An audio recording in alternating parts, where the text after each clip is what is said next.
ভারত যুক্তরাষ্ট্র বাণিজ্য সম্পর্কে বড় মোড়। ভারতের উপর আরোপিত 50% বাণিজ্য শুল্ক কমিয়ে 18% নামিয়েছে ডোনাল্ড ট্রাম্প প্রশাসন।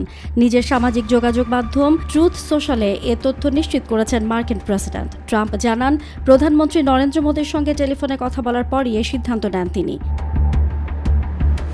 পোস্টে ট্রাম্প লেখেন, মোদি জানিয়েছেন ভারত রাশিয়া থেকে তেল কেনা বন্ধ করতে প্রস্তুত এবং যুক্তরাষ্ট্রের সঙ্গে বাণিজ্য চুক্তিতেও আগ্রহী। এরপরই বন্ধুত্বপূর্ণ সম্পর্কের কথা উল্লেখ করে ভারতের অনুরোধে সাড়া দেন ট্রাম্প। এর ফলে খুব শিগগিরই মার্কিন বাজারে ভারতীয় পণ্যের ওপর শুল্ক কার্যকর হবে 18% হারে।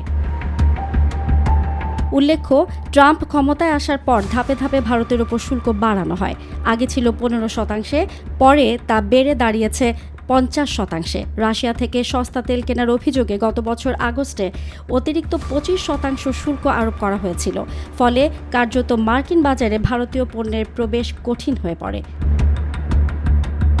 এ অবস্থায় বিকল্প বাজার খুঁজতে গিয়ে ইউরোপের সঙ্গে বড় বাণিজ্য চুক্তিও করে ভারত।